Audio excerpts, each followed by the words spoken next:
नमस्कार दोस्तों, स्वागत है आप सभी दर्शकों का वेदर अलर्ट इन्फॉर्मेशन में। तो दोस्तों आज 13 दिसंबर है और जैसा कि हमने क्या हो गया भाई। नमस्कार दोस्तों, स्वागत है आप सभी दर्शकों का वेदर अलर्ट इन्फॉर्मेशन में। तो दोस्तों आज 13 दिसंबर है और आप सभी जानते हैं कि उत्तर भारत के इलाकों पर जिस डब्ल्यूडी ने पहाड़ी इलाकों पर बर्फबारी दी थी वो आगे मूव कर चुका है और उसके बाद एक और कमज़ोर डब्ल्यूडी आया जो कि जम्मू कश्मीर के ऊपर बना हुआ था, वो भी अब आगे मूव कर चुका है। और जब भी डब्ल्यूडी आगे निकल जाते हैं तो क्या होता है कि जो उत्तर भारत के जो पहाड़ी इलाकों पर जो बर्फबारी होती है वहाँ से जो हवाएं चलना शुरू होती है इस तरीके से, तो ये ठंडक के लिए ये हवाएं मैदानी इलाकों का रुख करती है और जहाँ जहाँ तक ये हवाएं निकलती है गुजरती है उन भागों पर जो टेम्परेचर होता है उनको काफ़ी गिरा देती है। इन भागों पर आप देख सकते हैं खासतौर पर उत्तर भारत के इलाकों पर जिनमें पंजाब, हरियाणा, दिल्ली, उत्तर प्रदेश, साथ ही कुछ पूर्वी राजस्थान के इलाके, इन भागों पर इस समय जो हवाएं की गति है वो लगभग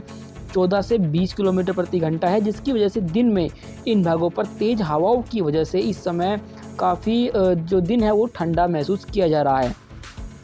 इन भागों पर ऐसी गतिविधियां भी इसी तरीके से बनी रहेगी और जब इन भागों पर इन हवाओं की गति कम होगी तो इन भागों पर जो कोहरा होता है वो इन भागों पर आ जाएगा जो कि विजिबिलिटी को डाउन कर देगा। अभी फ़िलहाल हम आपको बता दें कि अभी उत्तर भारत के इलाकों पर कोई डब्ल्यूडी आता हुआ दिखाई नहीं दे रहा है, यानी कोई सक्रिय डब्ल्यूडी नहीं है जो कि इन भागों पर मौसम को बदल सके।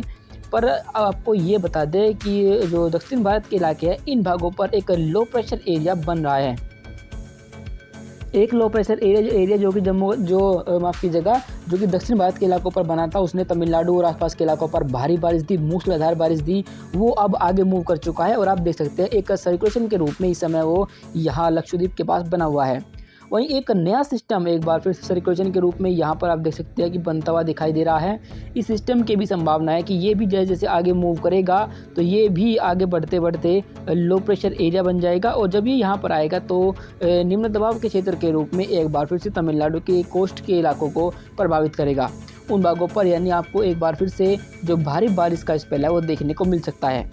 आइए अब विस्तार से जानते हैं कि देश के किन किन भागों पर जो बारिश की संभावना है वो होने की संभावना है। अभी हम आपको बता दें कि आप देख सकते हैं कि देश के लगभग सभी इलाकों पर बारिश होने की जो संभावना है वो बिल्कुल भी नहीं है। सिर्फ जो दक्षिण भारत के इलाके हैं इन्हीं भागों पर आप देखिए कि तमिलनाडु, साथ ही जो केरल के इलाके रहेंगे उन भागों पर, तटीय कर्नाटक और साथ ही कुछ आंध्र कर्नाटक के इलाके, इन भागों पर ही मॉइस्चर आपको दिखाई दे रहा होगा और इन्हीं भागों पर आपको लाइट टू मॉडरेट रेनफॉल देखने को मिलेगी। बाकी जो देश के अन्य इलाके रहेंगे उन भागों पर लगातार उत्तर भारत के इलाकों पर नॉर्थ वेस्टर्ली विंड का प्रभाव रहेगा और चूँकि इन हवाओं की गति तेज़ है और इसी वजह से हवाएं तेज़ होने की वजह से इन भागों पर जो कोहरा होता है वो नहीं छा पा रहा है। यानी आपको बता दें कि जब जो हवाओं की जो गति होती है वो काफ़ी तेज़ होती है तो जो कोहरा होता है वो इन भागों पर नहीं हो पाता और इसीलिए इन भागों पर दिन में ब्राइट सनशाइन है, तेज़ धूप है, पर लेकिन तेज़ धूप होने के बाद भी इन भागों पर आपको जो ठंडी हवाएं है ये आपको परेशान करेंगी। इन्हीं हवाओं का प्रभाव पूर्वी भारत के भी तमाम इलाकों पर रहेगा और बिहार, झारखंड, पश्चिम बंगाल, साथ ही छत्तीसगढ़ और उड़ीसा के इलाके, इन भागों पर भी जो तापमान रहेगा वो कम रहेगा। इन्हीं हवाओं की वजह से जो टेम्परेचर है रात के इन भागों पर उत्तर भारत के इलाकों पर लगभग 3 से लेकर 5 डिग्री कम चल रही है। वहीं जो दिन के टेम्परेचर है उसमें भी इतना ही डिफरेंस है और वो भी 3 से लेकर 5 डिग्री तक कम है। यानी जब इतने कम टेम्परेचर होते हैं तो जो स्थिति होती है वो कोल्ड डे की होती है और जब लगातार जो टेम्परेचर सामान्य से इतने कम रहेंगे तो जो कोल्ड डे की स्थिति रहेगी वो इन्हीं भागों पर इसी तरीके से बनी रहेगी। पूर्वोत्तर भारत के इलाकों पर जाए तो यहाँ पर आप देखिए कि सिर्फ जो अरुणाचल प्रदेश की ऊंची पहाड़ियाँ हैं यहाँ पर आपको बहुत ही रेयर मॉइस्चर दिखाई दे रहा होगा जो कि यहाँ पर बहुत हल्की यानी लगभग ना के बराबर ही हल्की जो बारिश होती है वो दे सकता है। बाकी जो अन्य इलाके रहेंगे उन भागों पर कोई इफेक्ट नहीं होगा और वहाँ पर मौसम साफ रहेगा। इन भागों पर हम आपको बता दें कि जब डब्ल्यूडी जम्मू कश्मीर के पास आता है तो यहाँ से जब वो डब्ल्यूडी आगे की तरफ इस तरीके से मूव करता है तो तब जो बारिश की जो गतिविधियाँ होती है, जो बर्फबारी की गतिविधियाँ होती है, तब पूर्वोत्तर भारत की जो ऊंची पहाड़ियाँ होती है उन भागों पर देखने को मिलती है। बाकी जब तक कोई सक्रिय डब्ल्यूडी नहीं आएगा, काफ़ी प्रभावशाली डब्ल्यूडी नहीं आता है, तब तक इन भागों पर ऐसी बर्फबारी नहीं होगी और ना ही इन भागों पर अभी कम से कम एक सप्ताह तक ऐसे डब्ल्यूडी आने की संभावना बेहद कम है।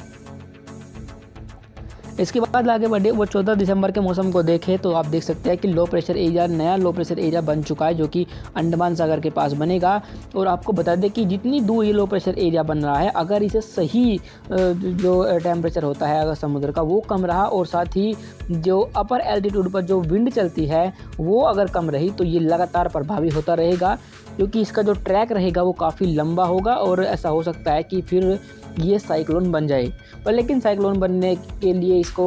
काफ़ी पैरामीटर पूरे करने पड़ेंगे, पर अभी ऐसा कोई हिंट नहीं मिल पा रहा कि ये साइक्लोन के रूप में बदल सकता है। पर लेकिन ये कंफर्मेशन है कि ये लो प्रेशर एरिया दक्षिण भारत के इलाकों को प्रभावित करेगा और इन भागों पर आपको आने वाले दिनों पर एक नया स्पेल भारी बारिश का फिर से देखने को मिलेगा। फिलहाल कल इन भागों पर बारिश की गतिविधि काफ़ी कम हो जाएगी, क्योंकि जो सिस्टम है वो इस समय लक्षद्वीप के पास बना हुआ है जो सिर्फ केरल के इलाकों को ही प्रभावित करेगा, बाकी इलाकों को उसका कोई इफेक्ट आपको देखने को नहीं मिलने वाला। उत्तर भारत के इलाकों पर लगातार जो नॉर्थ वेस्टर्ली विंड रहेंगी वो चलती रहेंगी, जिससे कि इन भागों पर टेम्परेचर इसी तरीके से कम रहेंगे। दिन में जो कोल्ड डे की स्थिति होती है वो इन भागों पर इसी तरीके से बनी रहेगी और रात के समय जो टेम्परेचर है वो काफ़ी कम रहेंगे, जिससे कि इन भागों पर रात के समय जो पाला होता है उसके पड़ने की संभावना अधिक होती है।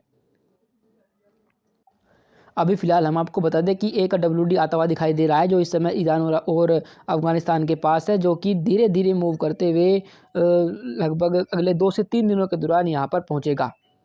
अभी फ़िलहाल के लिए इस वेदर रिपोर्ट में अभी के लिए बस इतना ही। वीडियो अच्छी लगी हो तो लाइक करें और मौसम के हर अपडेट को जानने के लिए यूट्यूब पर हमें ज़रूर सब्सक्राइब करें। धन्यवाद।